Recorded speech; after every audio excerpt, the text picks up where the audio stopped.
Bienvenue. Nous démarrons notre chapitre sur l'ICSS, Hosted Scripting. Il s'agit d'une vulnérabilité qui va permettre à un hacker de pouvoir prendre contrôle du site web de la victime, de pouvoir l'altérer et le modifier à sa guise. Il va en fait, pour exploiter cette vulnérabilité, utiliser des instructions HTML ou JavaScript afin de pouvoir altérer les requêtes émises vers le serveur de la victime. Pour faire simple, si nous avons une page de recherche d'information là, où l'on peut rechercher un élément et l'afficher en dessous, le hacker, pour tester la présence d'une vulnérabilité ICSS, pourra essayer d'insérer un code HTML ou JavaScript. Okay. Si nous insérons par exemple un script sur cette page,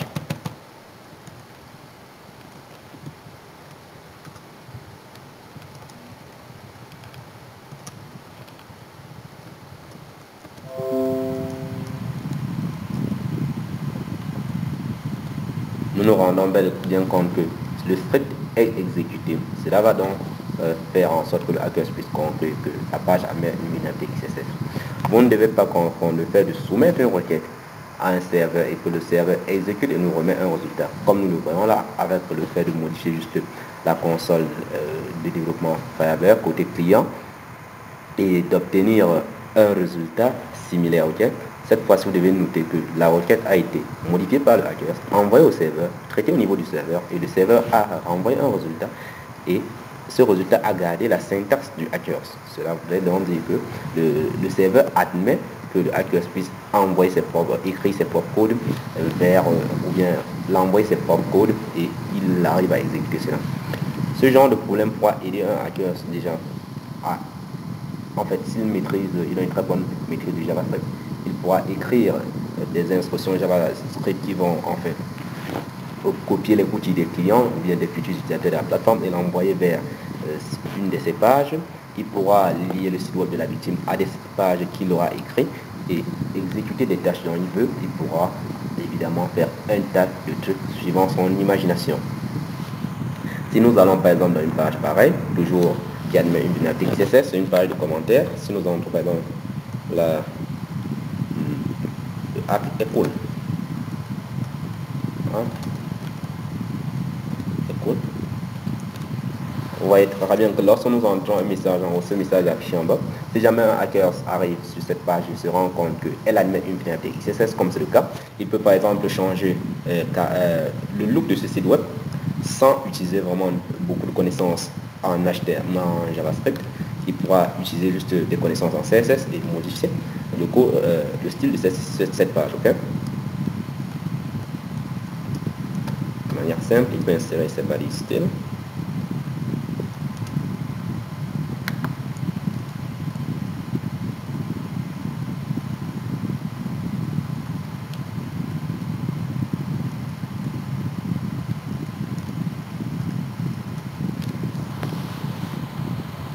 Vous vous rendez bien compte que lorsqu'on on soumet en fait le style à la page, la couleur de la page change complètement.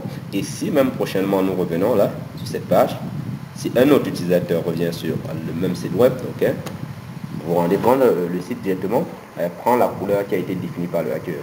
Ce qui fait que de manière basique, en fait, le hacker peut profiter d'une vulnérabilité XSS pour soit insérer. Ici, on aurait pu carrément changer l'arrière pour mettre une photo, ce qui est souvent le cas des actes d'effacing lorsque les sites web, en fait, il arrive parfois. Si vous avez par exemple le site du Vatican il y a quelques années, où les photos du pape avaient été changées par des photos du pape ayant du préservatif à la tête, donc vous vous rendrez compte que cette vulnérabilité XSS peut vraiment causer beaucoup de dommages chez la victime. Okay? Pour protéger cela, le développeur devra juste essayer de vérifier toutes les requêtes soumises au serveur. Okay?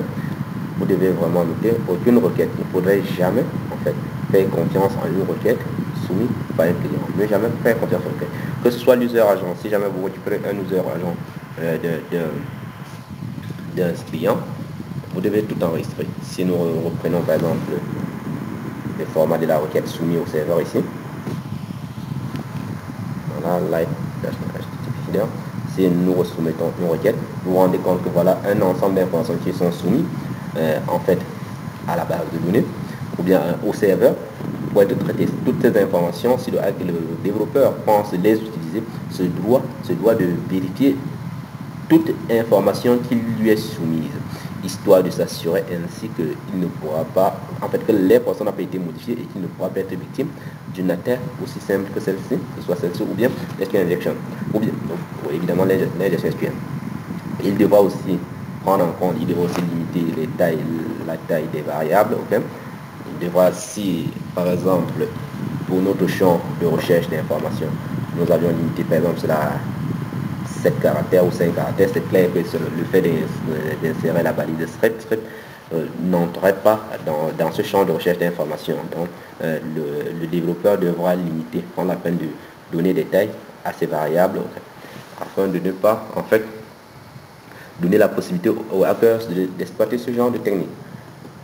Et si nous revenons un peu en PHP, si nous revenons au code source de la fonction Sage, vous vous rendez compte qu'ici nous avons récupéré en fait la variable de recherche d'information. Nous avons récupéré cette variable globale sans toutefois la vérifier. Okay? Tout ce qu'il faudra faire ici lorsqu'on aurait retiré ou bien lorsqu'on aurait récupéré la variable de recherche, on aurait pu échapper tous les caractères HTML avec par exemple la fonction HTML spécial char, ok, c'est notre option là, x égale HTML spécial. Je vais placer de langage en PHP rapidement. PHP.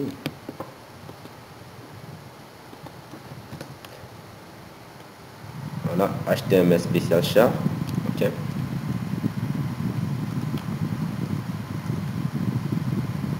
Si nous enregistrons là, vous allez vous rendre compte que si nous revenons là, par exemple à la page de recherche d'informations, lorsque nous allons soumettre la même requête que tout à l'heure, la page web va en fait, le serveur va se charger de renvoyer le code intact comme il a été fait au départ, comme il lui a été soumis au départ.